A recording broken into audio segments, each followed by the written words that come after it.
Hello everyone, welcome to this new weekly chapter. This is chapter 17 and it's going to be specifically about time. In this chapter, we will discuss what time is, what is its importance in our analysis and execution, and how we can use time to be more accurate and precise in our analysis, and moreover, how we can use it to filter out lower probability conditions. We will also discuss what are the different concepts that can be used to time the markets and build much more cleaner narratives. Now, till now, you've heard everyone talk about how important time is, right? And how it's important than price and how you should be using it in your analysis, but they never tell you how it's done or what does it mean to use time in our analysis, right? But in this video, I'll make sure to clear almost all of your confusions and doubts about time. And at the end of the video, you'll be fully equipped with enough knowledge to use time accurately in your analysis and use it logically with a sound logical framework. That's going to be my objective with this chapter. So let's start the chapter. Now, first of all, let's introduce what time is and what does it actually mean. So, we all know that ICT or CRT based trading relies on two main and major integral components, right? Which are time and price. And and that is what makes up the charts as well, right? Now, about price, we know that the market perpetuates itself in the form of liquidity when it comes to the price aspects of the chart. Market first accumulate or generate liquidity, it then manipulates or purges that liquidity, and finally it neutralizes or distributes that liquidity in the form of expansions. This is how price perpetuates itself on the charts, right? All these ICT and CRT concepts revolve around the relationship between price and time, right? And these concepts, we make sure that we accurately combine time and price with each other in a sound logical framework, and that eventually leads us to having a really high margin of accuracy. If time and price aren't aligned with each other, then you wouldn't be able to accurately catch expansions and reversals in the market, right? But when they're properly aligned with each other, you will have a great deal of accuracy to know where the market or price is headed to and how you can exploit it by positioning yourself. So, to achieve a great accuracy and precision in both your analysis and execution, right, you must be fully equipped and well versed in both aspects, right? And not only that, but you also must know how to integrate both of them with each other logically.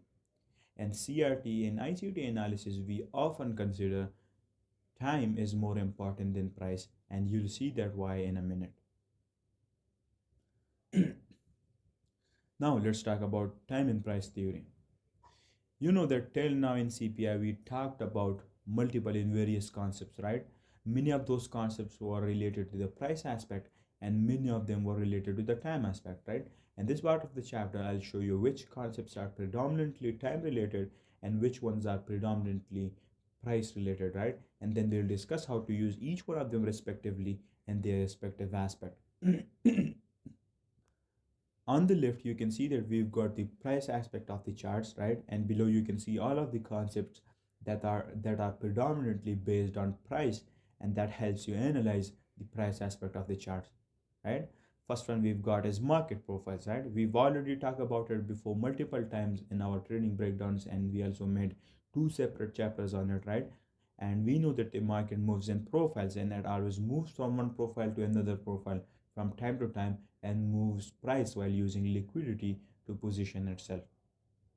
Now, examples of market profiles are ranging profile, manipulation profile, expansion, retracement, and reversal profile. We've already talked about the different combinations of these profiles and their respective outcomes in chapter 1 and 2. And if you haven't watched those chapters, make sure to watch them first. Those chapters will clear almost all of your confusions about how market moves and profiles, right? Now, the second concept that is predominantly based around price is key levels, right? Now, I've also made a separate chapter on this one too, right? So basically, each and every key level has specific qualities and characteristics due to which it's considered a valid key level, right? And then each one has its own intricacies in terms of price action and how it's used as a catalyst to generate explosive moves in the markets, right? Key levels are the main catalyst used for expansions and reversals, right?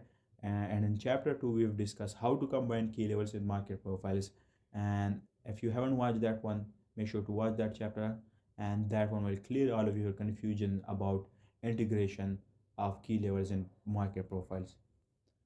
Next one is dealing ranges or PDRA metrics, right? We've discussed this one as well, and basically what it does is that it divides an expansion swing or a range into two halves with discount and premium region, and then each having its own respective key levels, right? With different characteristics, right? We've also discussed the integration of dealing ranges with the other concepts in the separate in a sap in a what the fuck in a separate chapter in CPI. Then next up we've got a CRT, right, which is the main concept we use to determine drawn liquidity and build a narrative, right? It is also a price concept inherently, but remember, CRT won't work alone and you must use them with the time concepts and the other price concepts to make it work accurately and to gain a greater precision in your analysis, right?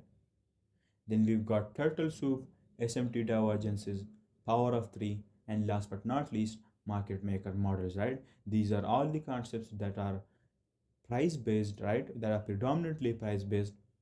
But remember, it doesn't mean that you can use them alone, but instead, they all must be integrated with each other accordingly in a sound logical fashion around a logical framework.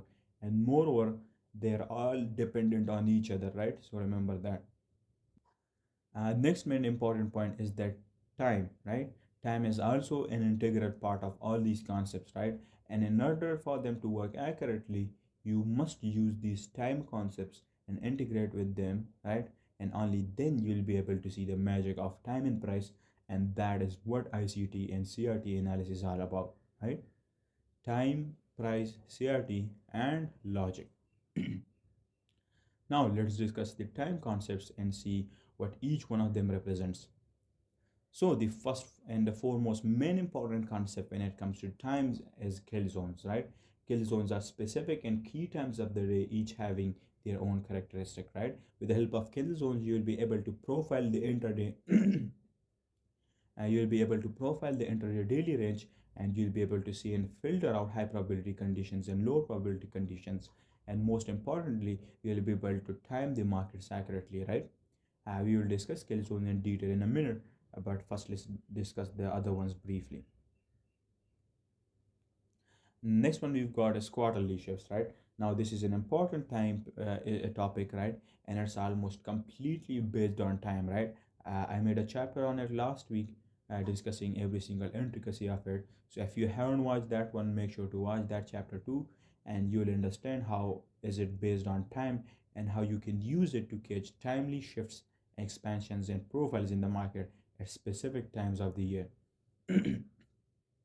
Next one is seasonal tendencies, right?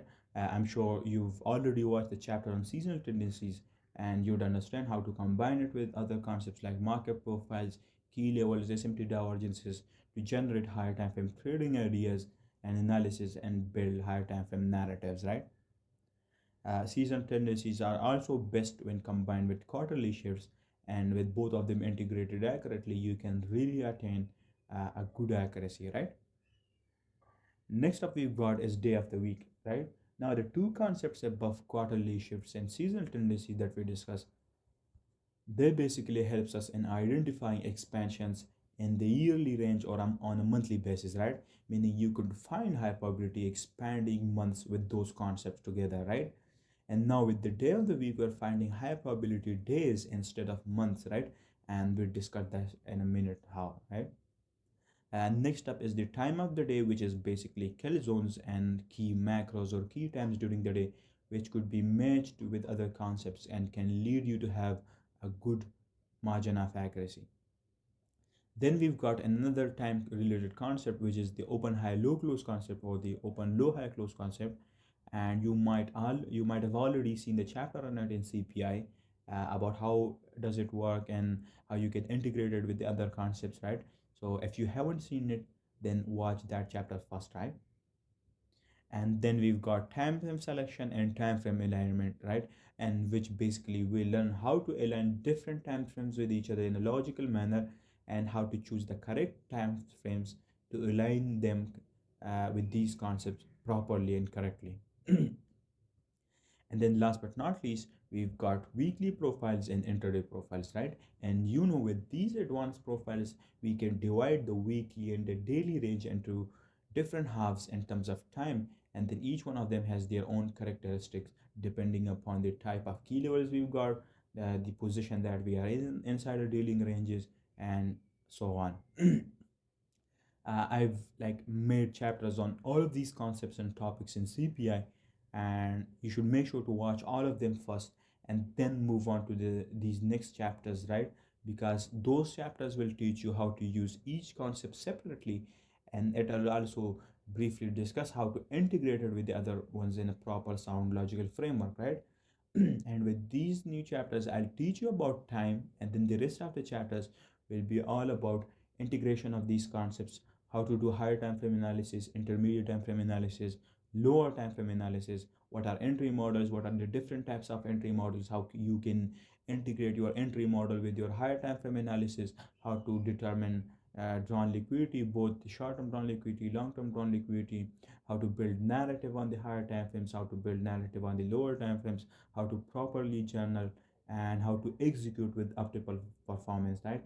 And much more. All of these things will I'll make sure to discuss them in CPI. So we are in for a lot of fun, right? So with that being said, you can see that the main part of CPI starts now, right? Knowing all about those concepts is great, but the most important part is knowing how to integrate them all of with each other, right? And the most important part, which is how to integrate it with time, and how to use it to generate trading ideas, determine drawn liquidity, build narrative and bias, right? How to use entry models, and like as I said earlier, how to integrate them with the narrative in the higher time frame drawn liquidity, and so on, right? All of those stuff will be discussed in this second half of CPI, right? Now let's move on, and let's talk about the importance of time. So first of all, most of us know that the most significant in expansions and major expansion happens at key times of the year, key times of the week, and key times of the day, right? By understanding the time aspect of the charts accurately, you will be able to identify and differentiate between low probability conditions and high probability favorable conditions, right? And that understanding will then further lead you to catch explosive and significant moves and expansions with a great deal of accuracy, right?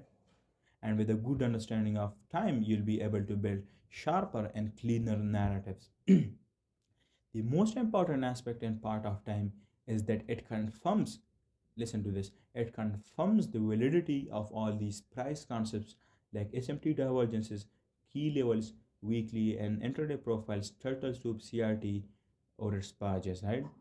All of the price concepts that we discussed so far in CPI, right? For the validation of all those concepts, time is used, right? If the time is aligned correctly, right? And if the time is aligned correctly and it's right, then we can confirm that those concepts are valid and we can use them to generate trading ideas. But if the time isn't aligned, then we would avoid it and it wouldn't be confirmed as a valid, right? As a valid idea. That is what time is predominantly used for. Time serves as a major confluence for generating trading ideas.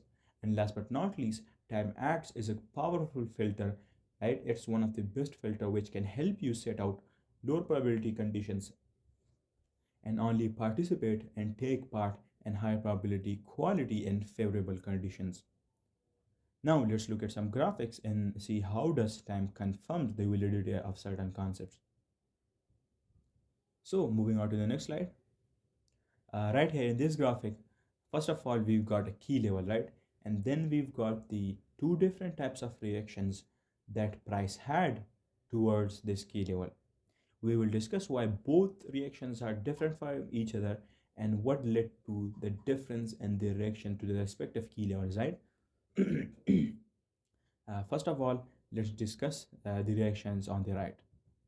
On the right side, you can see that we've got this green rectangle in the bottom, right?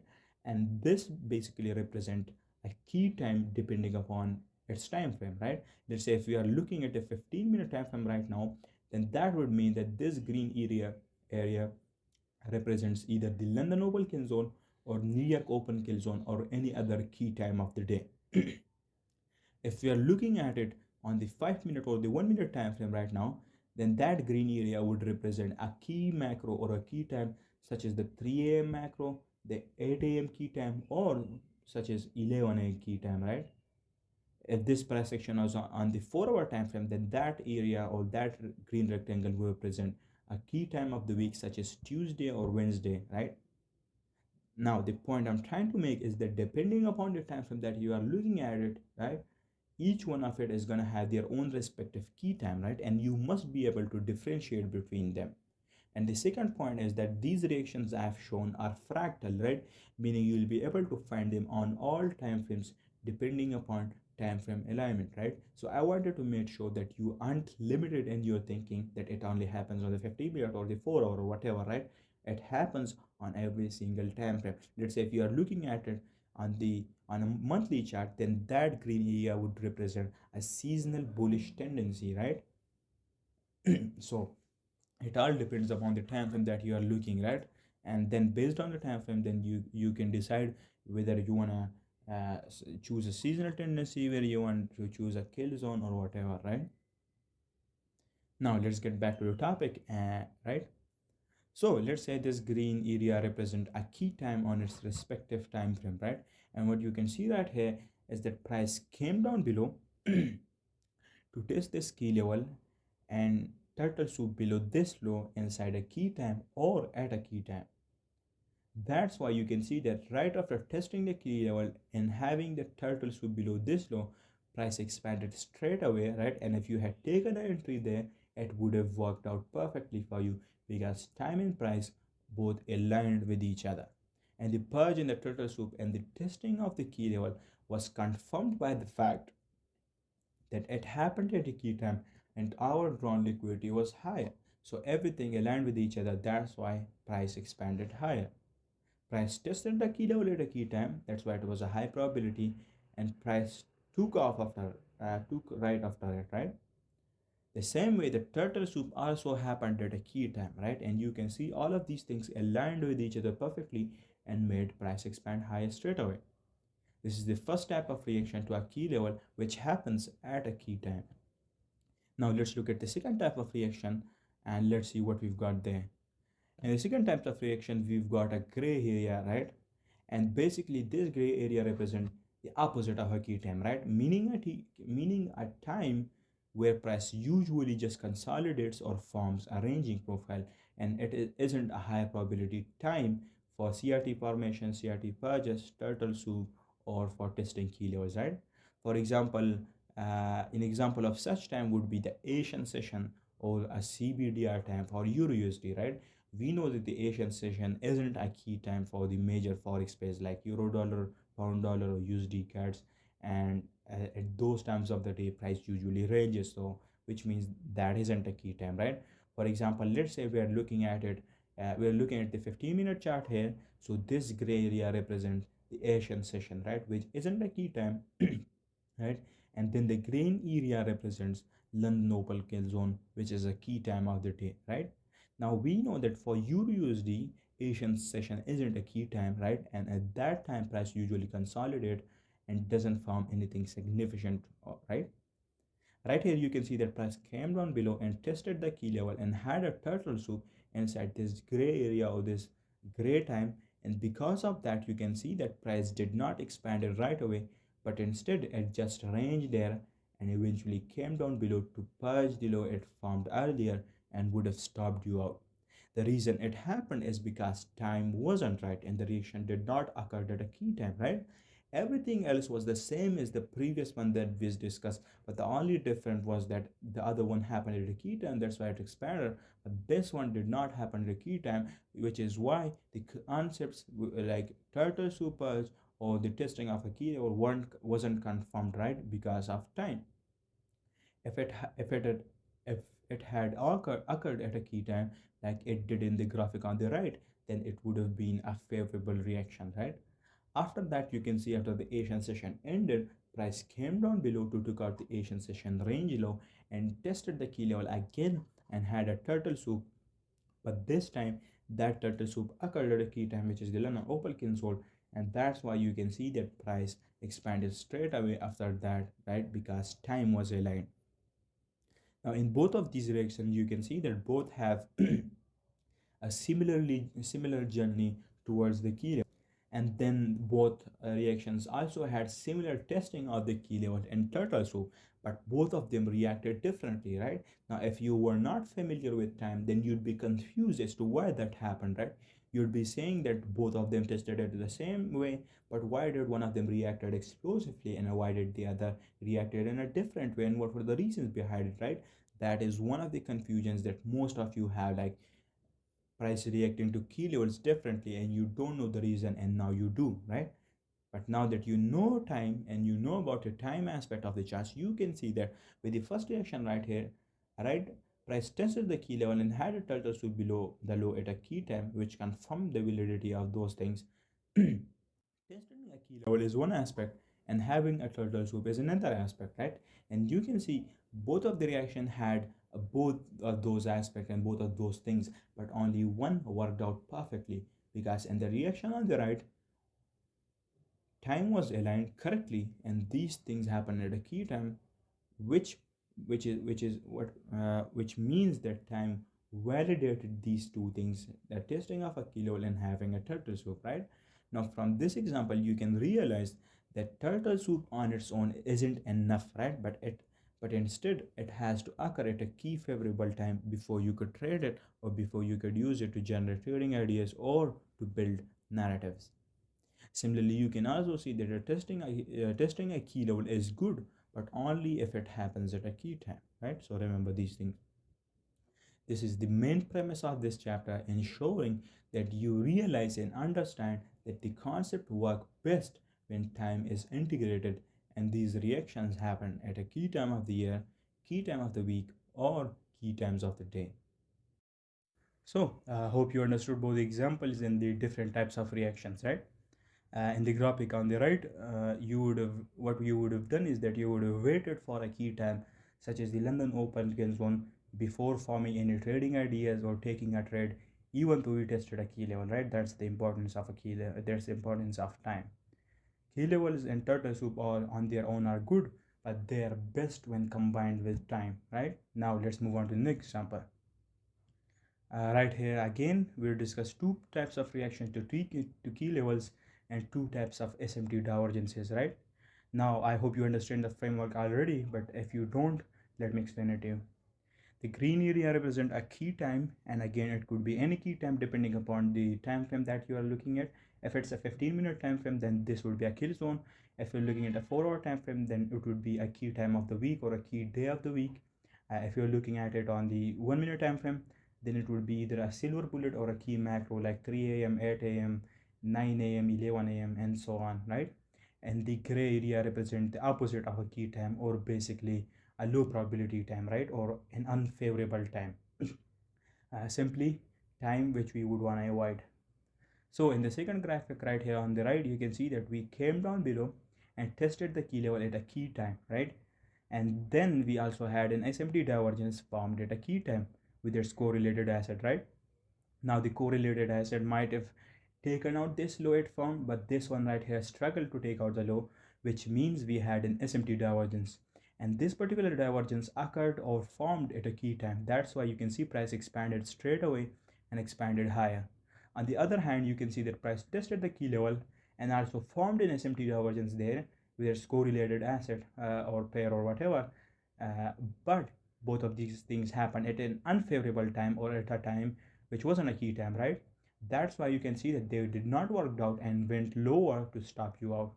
Now you can see that testing a key level is great and forming as an SMT divergence is also a good thing, but both of them has to occur at a key time and only then you will see its function and its charm, right? In both these examples here, you can see that it was actually time that confirmed the validity of price. So based on it, you can see that time is important.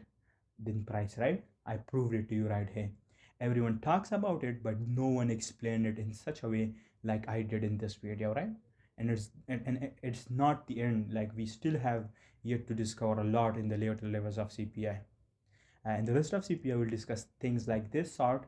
And at the end of level 7, you'll have nothing to worry about, and you'll be fully equipped with enough knowledge about time and price and how to integrate them with each other.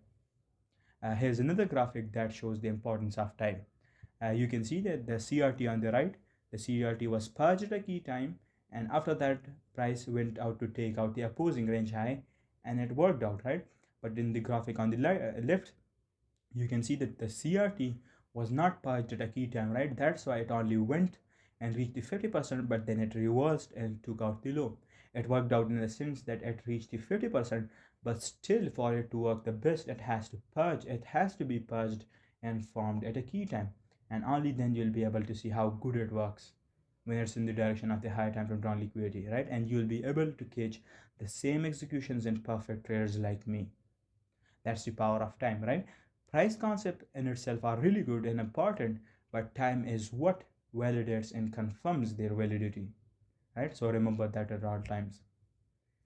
Now let's talk about the most important part of this chapter, which is how to use each and every one of these concepts and at which time frames are they best used.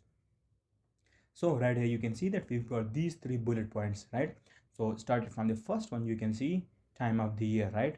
To find favorable time of the years and to filter out lower probability conditions and times on the yearly range, you can use concepts like quarterly theory. No, not actually quarterly theory. Don't ever use quarterly theory. I'm talking about quarterly shifts, right? So concept like quarterly shifts and seasonal tendencies, right? They are both used to find high probability and key times on the yearly range and yearly basis, right? Meaning these concepts can be used on the higher time frames like the monthly, the 3 month time frame, or the weekly time frame, right? Next up we've got is the time of the month. If you want to find high probability and key times within a month, right, meaning you want to find high probability weeks, then for that you can use concepts like the open high low close concept, right, which will help you divide the monthly candle or the monthly range into quarters. And you can also use AMD, which will help you profile the markets, or you can use the power of 3 to build a narrative. For dividing the daily range, we've got concepts like kill zones, key times, and open high low concept, right? And open high low close concept, right? These concepts will be used to divide the daily range into quarters, and then you can filter out the lower probability ones, right? I've made chapter on all of these concepts, so make sure to watch them first. Moving on, another important aspect of time is that time can be used for confirmation and the validity of concepts, right? I talked about it earlier, but let me explain it in detail here.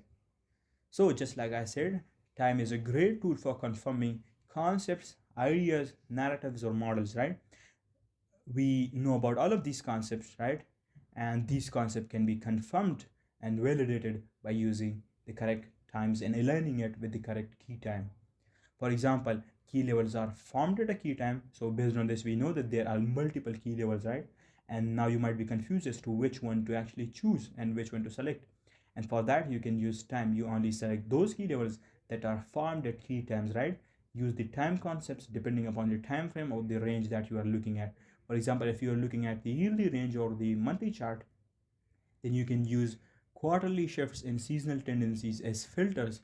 Or if you are looking at the daily range, then you can use kill zones and other key times and only select the key levels that are formed at these within these kill zones, right? Similarly, key levels are tested at key times, right? Just like they're formed at key times, they're also tested at key times. I showed you the example earlier about how this work and why does it matter.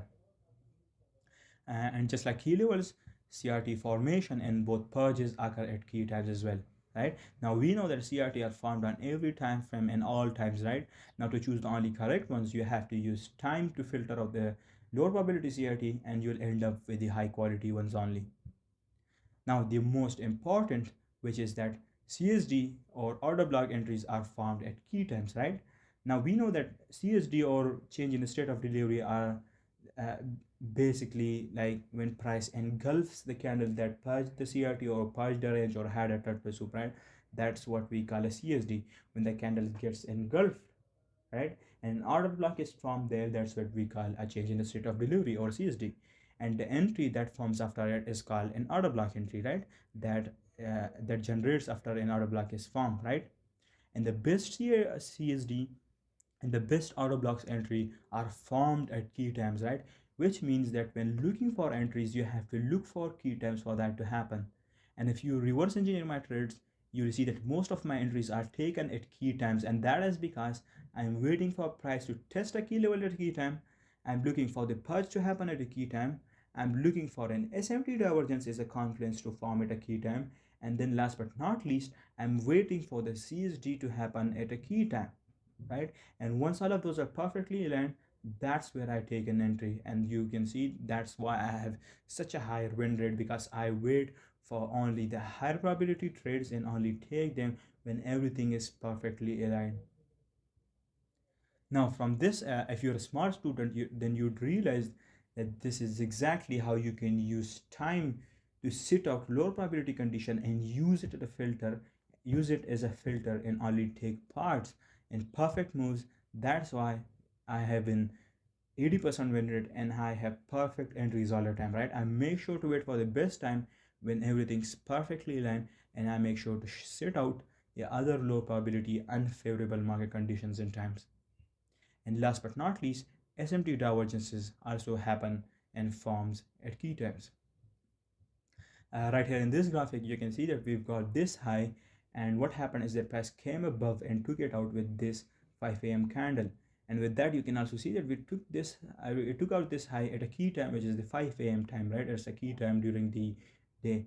And that also means that we tested a key level at a key time, because after all, we know that highs and lows are key levels too. With that, you can see that this candle can now be treated as a CRT, right? And because it tested a key level, it also formed at a 5 km key times, right? And then after it, it was it was also sorry, it was also purged at a key time, which is the 9 a.m. time, and all of that led to price expanding lower to take out the opposing range low of the CRT, right? This is exactly how you gauge high probability CRT at key times, right? That's how you build a sharp narrative around it. We've got another example right here. You can see that we formed this low first, and then price came down below to purge that low with this particular candle, right? Now when this candle gets engulfed, that would result in a CSD, or in a change in the state of delivery, and an order block entry would be formed there, right? Once price engulfed that candle as a CSD, right, you can see that price came down below, it tested the order block, and then price expanded higher. But the most important part of this CSD right here is that it occurred at a key time, which in this case is the Tuesday, which is Tuesday, right? So you can see Monday formed a range, and then that range was purged on Tuesday, which is a key time for purges, and price formed the low of the week there, right? So we had a low of the week weekly profile there, and then we had a CSD also on Tuesday at a key day of the week, and after that we expanded higher the rest of the week. That's why this CSD worked out perfectly, because it happened at a key time, right? If it had happened at a different time, then it wouldn't have worked out, even if we had the same price action, right? Because we know that time is more important than price. Moving on to the next slide, right here we'll discuss key times for different time ranges, like the yearly range, the monthly range, weekly range, and the daily range, right? And then at the end we'll discuss kill zone for your daily range and some key terms that you can note down. First one we got right here is the yearly range, right? And how to use time in it. So just like I told you earlier, for a yearly range, you're going to use concepts like seasonal tendencies and quarterly shifts. Key times of the year for significant moves and expansions are determined by analyzing and using seasonal tendencies, and then aligning them with quarterly shifts and checking for major SMT divergences, right? I've made a separate chapter on this process, so you should watch that for getting a better understanding of it. And with this approach, you'll be able to identify the best month inside the yearly range for expansions and significant moves. Next up we've got is the monthly range, and we'll learn about how to use time to filter it out, right? For it, you can use concepts like the open high low close concept, AMD, and power of 3. Now remember, these aren't the only concept you will use, right? You'll make sure to combine the other price concept and the other time concepts with each other in a logical manner, right? You're going to use key levels, CRT, dealing ranges, and everything, right? You'll make sure that you match it with the higher time frame analysis from the monthly and the yearly range in charts, right? We can use the open high low close concept to divide the whole monthly candle to quarters, and it'll tell us about the best times of the month according to key levels for expansions and other significant moves, right? It also acts as a filter to stay out of the markets at ranging conditions.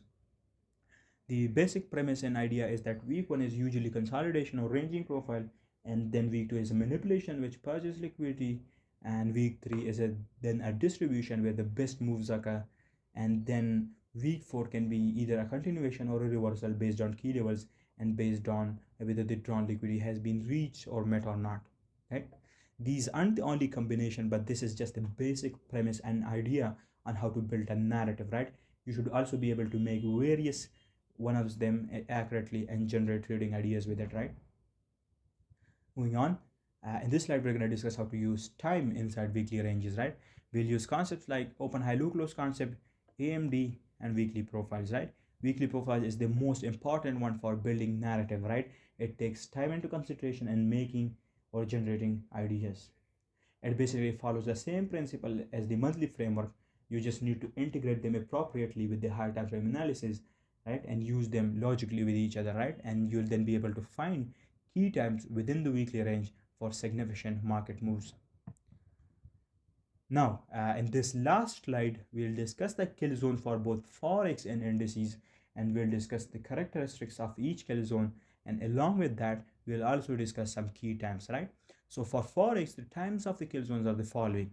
Asian session is from 20 Eastern Standard Time to midnight or 0 Eastern Standard Time, right? That particular time of the day is what we refer to as the Asian session, and we all know that Asian session usually forms a ranging profile and isn't a key time, right? We should avoid trading at that time of the day if you're trading a major forex pairs like EUG or USD CAD. Then we've got the London Open Kin Zone, which is from 2 Eastern Time to 5 a.m. Eastern Standard Time, right? And that is a key time for manipulation profile to occur or expansions to form. London Open is where usually the high of the day or the low of the day is formed. So you can look for price to test a key level and turtle soup to occur at this time of the day, and then time will confirm their validity and their quality. You can also look for CRT purchase to happen at this time of the day. Then we've got the London lunch, which is from 5 Eastern Time to 7 Eastern Time, and usually it can be a reversal profile. It can be a reversal profile if London Open reaches the drawn liquidity. And in that case, usually at the 6 a.m. candle time, price purges the 1 a.m. CRT, 4-hour CRT, and reverse from there. Otherwise, it's a continuation of the London expansion. Then we've got New York Open, which is from 7 a.m. to 10 a.m. Eastern Time, and this is also key time for expansions, testings of key level, purges, or turtle soup to occur, right? But you have to make sure that everything is aligned with each other before making a decision, and that way it will always be an informed decision and not a random and uninformed one. New York Open can be a good time for reversal profile and CRT to be purged at the 9 a.m. candle, and for price to reverse if the drawn liquidity is reached, right? And otherwise it can be a continuation of the London move. New York Open is also where the OTA is formed and price retraces a bit before expanding. Then we've got the London Open Kin Zone, where the daily range is capped, and it's a perfect time for the CRT to be purged and for price to reverse. Each one of these kill zones have different characteristics, but it all depends upon the framework that you're working with, right? It can be a continuation, a reversal, a retracement, whatever, but you have to make sure you're using the right framework and the correct high time frame analysis and drawn liquidity, and then the narrative that you have built is also accurate and sharp. On the left, you can see some key times within the kill zone where you can look for purges, turtle soup, SMT divergences, or key levels to be tested, right? If you reverse engineer my trades, then you'd notice that most of my entries are taken within these key times, within these kill zones, right? And in the bottom, we've got the kill zone for indices. You can see the rest of the timings characteristics are the same. The only difference is that with indices, we've got a New York AM kill zone and then the New York PM kill zone, right? And you can see the timing for that too. All of these are the different times that you have to match with price in order to make informed decisions, right? All of these must be accurately integrated with the rest of the concepts, and then that's how you will see how good it works. Now, this chapter alone is more than enough to equip you with the right knowledge, but I'll make sure to explain it as much as I can in CPI in other chapters, so you are independent at the end of CPI, right? That was the time chapter.